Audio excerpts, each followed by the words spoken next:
सत श्री अकाल जी सारे दर्शकों का बहुत बहुत स्वागत जिहड़े इस वेले साडे प्रोग्राम नूं देख रहे ने। अज जिहड़े एक्सपर्ट मेरे नाल ने वैसटर्न ओवरसीज़ तो प्रदीप पालियान जी ने।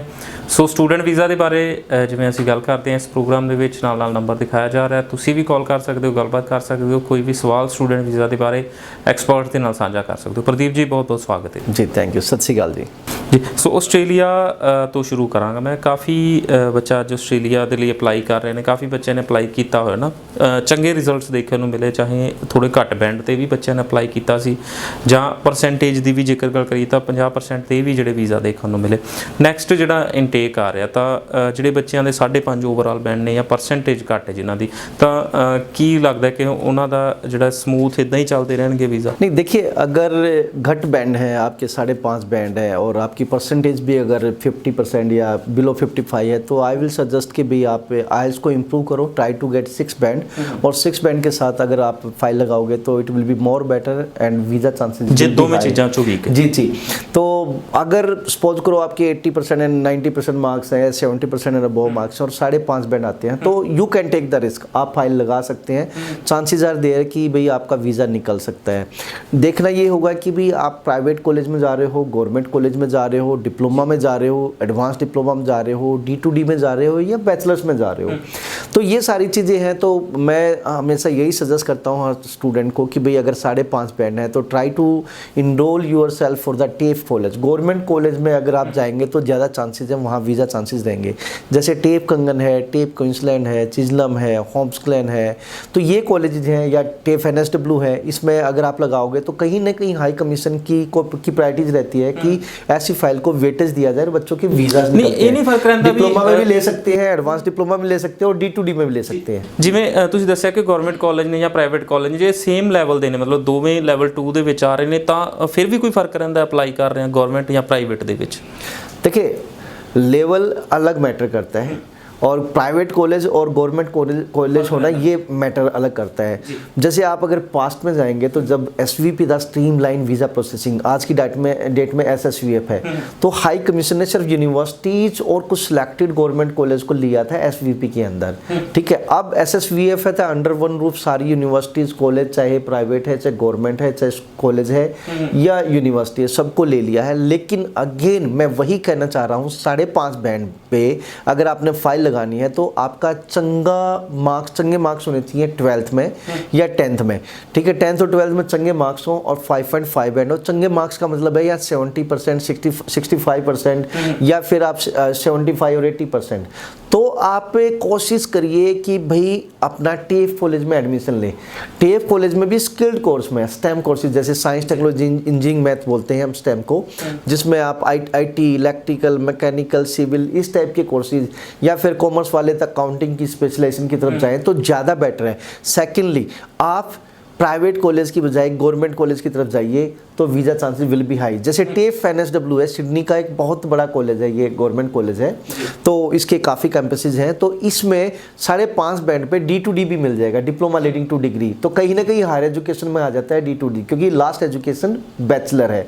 इसके अलावा टेप क्वींसलैंड है, टेप कंगन है, अगर आपको एडमिशन वहाँ मिलता है, या टेप चिजलम है, तो उसमें एडमिशन लीजिए, आपके वीज़ा चांसेस हाई रहेंगे। हाँ, अगर प्राइवेट कॉलेज में जाना है तो अगेन आप थोड़े से स्किल्ड कोर्स में जाइए, लॉन्ग टर्म स्किल्ड जो कोर्स है उसकी तरफ जाइए, तो visa chances will be high. जैसे कि एक बच्चे ने नॉन मेडिकल कर रखा है, कंस्ट्रक्शन मैनेजमेंट, ठीक है, इस टाइप का course, IT, electrical, civil, these are the courses जो थोड़े से मतलब जिनको वेटेज ज़्यादा मिलती है जी।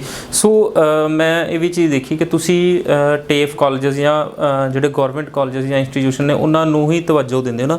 सैमीनार्स की भी जेकर गल करिए तो तकरीबन ਜਿਹੜੇ ਤੁਹਾਡੇ टाई अप्स भी ज़्यादातर उन्होंने कॉलेजेस के नाल ने। सो बच्चों को भी चाहिए उस तरह के कंसलटेंट्स के कोल जाओ जिन्हों के प्रॉपर टाई अप्स ने, प्रॉपर तरीके तुहानूं समझाया जा रहा, तां ही जिहड़ा वीज़ा लिया जा सकता है। कई बार हुंदा कि वीज़ा लगन तो बाद भी जिहड़ियां मुश्किलां बच्चों को आउंदियां ने जदों इंस्टीट्यूशन गलत हो जाता ना। सो नैक्सट इनटेक के लिए जिहड़े बच्चे हुण अपलाई करना चाहते हैं, कितना कुछ टाइम है उन्होंने कोल? देखिए, अगर बात करें तो जैसे अक्टूबर नवंबर इनटेक है तो मोस्टली वो तो नियर बाई है, it is near by two finish. इसके अलावा जो मेजर इनटेक निकलते हैं, 2 ही इनटेक निकलते हैं, दैट इज़ फैब और मई, और इसके अलावा अक्टूबर नवंबर भी होता है।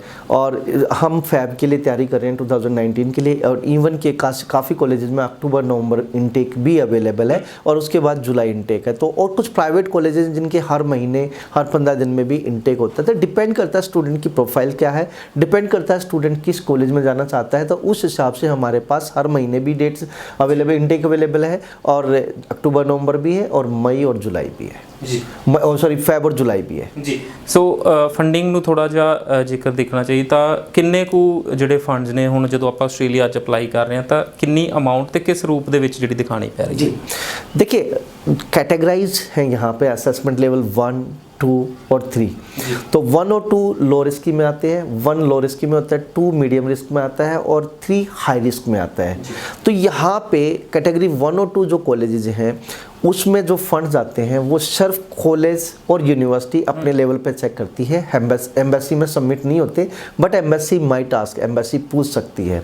तो अब जो बच्चा डिप्लोमा या एडवांस डिप्लोमा में जा रहा है तो 1 ईयर की ट्यूशन फीस, 1 ईयर की लिविंग कॉस्ट और return year fair, that will be around 18 से 20 लाख रुपया बच्चे को दिखाना है। तो वी सजेस्ट के 20 लाख के आसपास आप दिखाइए। अगर बच्चा बैचलर में जा रहा है तो ट्यूशन फीस हाई हो जाएगी, मास्टर्स में जा रहा है तो अगेन ट्यूशन फीस हाई हो जाएगी। तो 1 साल की ट्यूशन फीस, लिविंग कॉस्ट और रिटर्न एयर फेयर तकरीबन ये 25-26 लाख रुपए बनता है। तो डिप्लोमा में 20 लाख के आसपास, और बैचलर और मास्टर्स में 25 से 26 लाख रुपए। आप किस किस मोड में आप पैसे दिखा सकते हैं? आप एजुकेशन लोन दिखा सकते हैं, आप एफडी दिखा सकते हैं, आप सेविंग दिखा सकते हैं। अगर आपके पेरेंट्स, ग्रैंड पेरेंट्स कोई गवर्नमेंट जॉब पे है, उनका जीपीएफ ईपीएफ है तो वो भी चल सकता है, बट आपको वो डिपार्टमेंट से विड्रॉ कराना पड़ेगा अमाउंट, और सेविंग अकाउंट में डालना पड़ेगा, और उसका सोर्स देना पड़ेगा, तब वो चलेगा। और जो ये एफडी और सेविंग है ये शुड बी 3 मंथ होल्ड, और जो दूसरा पैसा जैसे एजुकेशन लोन है वो करंट का चलेगा, और जीपीएफ ईपीएफ है ये भी करंट का चलेगा, क्योंकि ऑलरेडी ये पुराना था, वहाँ डिपार्टमेंट से निकाल के बच्चे, स्टूडेंट के पेरेंट्स ने या दादा दादी नाना ने जिसका भी पैसा था उसने अकाउंट में डाल दिया है, तो वो भी चलेगा। इसके अलावा अगर आपके पास कोई और पैसा है, लाइक ये 3 महीने पुराना पैसा ये होना चाहिए, इसके अलावा और अगर मान लो किसी मोड में पैसा पड़ा, जैसे आपके पास ग्रामीण बैंक में है, या फिर आपका क्या नाम है पोस्ट ऑफिस में है, कोऑपरेटिव में है, सोसाइटी में है, वहाँ नहीं चलेगा। वो पैसा अगर वहाँ करंट विद सोर्स है या पुराना पैसा है तो उस पैसे को आप नेशनलाइज्ड बैंक में डाल लीजिए। PNB bank, OBC bank, axis, ICI, ये सब नेशनलाइज्ड बैंक है, तो उस बैंक से निकाल के इधर बैंक टू बैंक ट्रांसफर कर लीजिए, तो वो भी पैसा चल जाएगा। बट इस अकाउंट में करंट है का पैसा है, बट पुराने जहाँ पोस्ट ऑफिस में पड़ा था या सोसाइटी में था या ग्रामीण बैंक में था, मे बी वहाँ पे करंट विद सोर्स हो या पुराना हो, तो वो पैसा बैंक टू बैंक ट्रांसफर होता है। उसकी स्टेटमेंट उस बैंक की, पुराने बैंक की, प्लस इस बैंक की स्टेटमेंट, प्लस अगर करंट है तो सोर्स दिखाना, पुराना है तो वो पता लग रहा है। तो ये सारी चीज़ें अगर आप शो करोगे तो आपके फंड्स एक्सेप्टेबल हैं, चलेंगे ਜੀ। ਜਿਵੇਂ ਫੰਡਸ ਨੇ ਹੁਣ ਕਾਲਜ ਯੂਨੀਵਰਸਿਟੀਜ਼ ਨੇ ਦੇਖਣੇ ਨੇ, ਜੇਕਰ ਲੈਵਲ 1 2 ਚ ਜਾ ਰਹੇ ਨਾ, ਐਮਬੈਸੀਆਂ ਨੇ ਦੇਖਣੇ, ਤਾਂ ਟਾਈ ਅਪਸ ਇਸ ਤਰ੍ਹਾਂ ਦੇ ਵੀ ਨੇ ਕਿ ਸ਼ਾਇਦ ਫੰਡ ਦਿਖਾਉਣ ਦੀ ਲੋੜ ਨਾ ਪਵੇ, ਜਾਂ ਇਸ ਤਰ੍ਹਾਂ ਬੱਚਿਆਂ ਨੂੰ ਗਾਈਡ ਕੀਤਾ ਜਾ ਰਿਹਾ ਕਿ ਫੰਡਸ ਦੀ ਜ਼ਰੂਰਤ ਨਹੀਂ, ਪੈਕੇजेस ਕੀਤੇ ਜਾ ਰਹੇ ਨੇ, ਉਹ ਵੀ ਕੋਈ ਹੈ ਤਰੀਕਾ? देखिए वैसे लीगली ऐसा कोई रूल नहीं है। We are the mediocre, like हम यूनिवर्सिटीज़ और एम्बेसी के बीच में हम कंसल्टेंट और एजेंट एक मीडियोकर होते हैं। तो कुछ यूनिवर्सिटीज़ हैं या कॉलेज हैं जो फंड्स नहीं देखते, ठीक है, लेकिन एम्बेसी माइट आस्क, एम्बेसी पूछ सकती है। स्टूडेंट को प्रिपेयर रहना पड़ेगा कि कल ने एम्बेसी ने मांग लिए तो बच्चे को दिखाने हैं। तो हम हर एक स्टूडेंट्स को सजेस्ट करके चलते हैं कि एम्बेसी मांग रही नहीं मांग रही, कॉलेज मांग रहा नहीं मांग रहा, लिव इट, लेकिन आप अपने पास रिटेन करके रखो पैसे। कल ने अगर एम्बेसी पूछती है तो हम एकदम एम्बेसी को प्रोड्यूस कर सकते हैं, दिखा सकते हैं कि दीज आर द मनी जो स्टूडेंट्स के पास है। ਸੋ ਸਟੂਡੈਂਟ ਨੂੰ ਵੀ ਇਹ ਚੀਜ਼ਾਂ ਸਮਝਣੀਆਂ ਚਾਹੀਦੀਆਂ ਨੇ। ਕਾਫੀ ਜਿਹੜੀਆਂ ਦਿੱਕਤ ਰਹਿੰਦੀਆਂ ਨੇ ਬਾਅਦ ਵਿੱਚ ਵੀ, ਸੋ ਕੋਸ਼ਿਸ਼ ਕਰਿਆ ਕਰੋ ਹੁਣੇ ਤੋਂ ਚੰਗੀ ਰਿਸਰਚ ਕਰਕੇ, ਚੰਗੀ ਜਾਣਕਾਰੀ ਲੈ ਕੇ, ਚੰਗੇ ਕੰਸਲਟੈਂਟ ਦੇ ਨਾਲ ਗੱਲਬਾਤ ਕਰਕੇ ਹੀ ਜਿਹੜਾ ਅਪਲਾਈ ਕੀਤਾ ਜਾ ਸਕੇ। ਕਾਫੀ ਸਟੂਡੈਂਟ ਜਿਵੇਂ ਕੈਨੇਡਾ ਤੋਂ ਰਿਜੈਕਟ ਹੋ ਗਏ, ਉਦੋਂ GIC ਅਕਾਊਂਟ ਖੁਲਾਇਆ ਸੀ ਜਾਂ ਫੀਸ ਜਿਹੜੀਆਂ ਸਬਮਿਟ ਕਰਾਈਆਂ ਉਹ ਵਾਪਸ ਆਈਆਂ, ਜਾਂ ਫੰਡ ਵੀ ਸ਼ੋਅ ਕੀਤੇ ਸੀ, ਹੁਣ ਜਦੋਂ ਰਿਜੈਕਸ਼ਨ ਆ ਗਈ ਤਾਂ ਉਹ ਪੁਰਾਣੇ ਜਿਹੜੇ ਪੈਸੇ ਸੀ ਆਸਟ੍ਰੇਲੀਆ ਦੇ ਲਈ ਫੰਡ ਦੇ ਰੂਪ ਵਿੱਚ ਦਿਖਾਏ ਜਾ ਸਕਦੇ। देखिए GIC गई वापस आई, और अगर मान लो फीस गई और वापस आई, तो एक तरह से ये बनता तो है कि भाई ये पैसा पुराना है, और अगर उसकी पूरी ट्रेलिंग दिखाई जाए तो डेफिनेटली कहीं ना कहीं हाई कमीशन एक्सेप्ट कर सकता है कि ये पहले उधर गया था और इट मीन स्टूडेंट के पास है। बट वी विल सजेस्ट कि अगर उसको 3 महीने पुराना कर ले तो ज़्यादा बेटर है। 3 महीने अब डिपेंड करता है हर एक कॉलेज, हर एक यूनिवर्सिटी पे कि वो इस चीज़ को एक्सेप्ट करते हैं या नहीं करते हैं। लेकिन हाँ, जीआईसी जैसे यहाँ से गया स्टूडेंट के दूसरे एक बैंक में गया, जैसे स्कोशिया बैंक में गया, आईसीआई बैंक में गया, एसबीआई बैंक में तो स्टूडेंट गया, के नाम निकला से यहाँ से, वहाँ भी स्टूडेंट के नाम से है, वैसे ये चीज़ चलती है जी। ਸੋ ਜਿਹੜੇ ਸਪਾਊਸ ਦੇ ਨਾਲ ਆਸਟ੍ਰੇਲੀਆ ਦੇ ਲਈ ਅਪਲਾਈ ਕਰਨਾ ਚਾਹੁੰਦੇ ਨੇ, ਕੋਈ ਖਾਸ ਅਪਡੇਟ ਉਹਨਾਂ ਦੇ ਲਈ ਕਿਵੇਂ ਅੱਜ ਜਿਹੜਾ ਸਿਨੈਰੀਓ ਹੈ ਜਾਂ ਕੀ ਜਿਹੜਾ सक्सेस रेट की जेकर गल करिए तो किस तरह का आ रहा है? देखिए सक्सेस रेट हमेशा हाई है अगर जीटी बच्चे का मीट करता है, जिसको जेन्युइन टेम्परेरी इंट्रेंट बोलते हैं।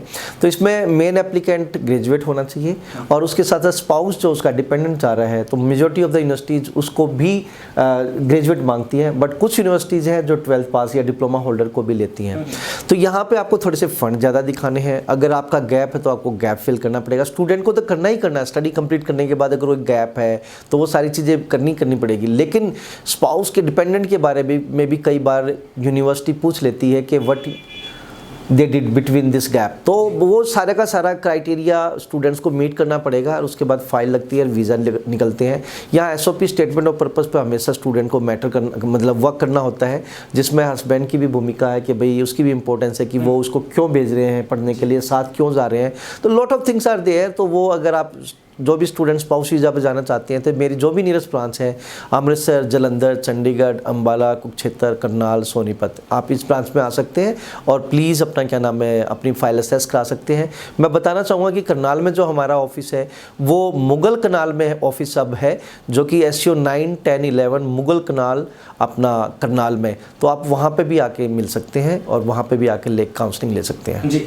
थैंक यू सर, शो ਦੇ ਵਿੱਚ ਆਉਣ ਦੀ ਸਾਰੀ ਜਾਣਕਾਰੀ ਦੇਣ ਦੇ ਲਈ। ਕੋਈ ਵੀ ਸਵਾਲ ਤੁਹਾਡੇ ਜ਼ਿਹਨ ਦੇ ਵਿੱਚ ਸਿੱਧਾ ਕੰਟੈਕਟ ਕਰ ਸਕਦੇ ਹੋ, ਨੰਬਰ ਦਿਖਾਇਆ ਜਾ ਰਿਹਾ, ਉਸ ਨੰਬਰ ਦੇ ਉੱਤੇ ਕਾਲ ਕਰਕੇ ਗੱਲਬਾਤ ਕੀਤੀ ਜਾ ਸਕਦੀ, ਜਾਣਕਾਰੀ ਲਈ ਜਾ ਸਕਦੀ। ਫਿਲਹਾਲ ਦੇ ਲਈ ਮੈਨੂੰ ਦਿਓ ਆ ਗਿਆ, ਸਤਿ ਸ਼੍ਰੀ ਅਕਾਲ।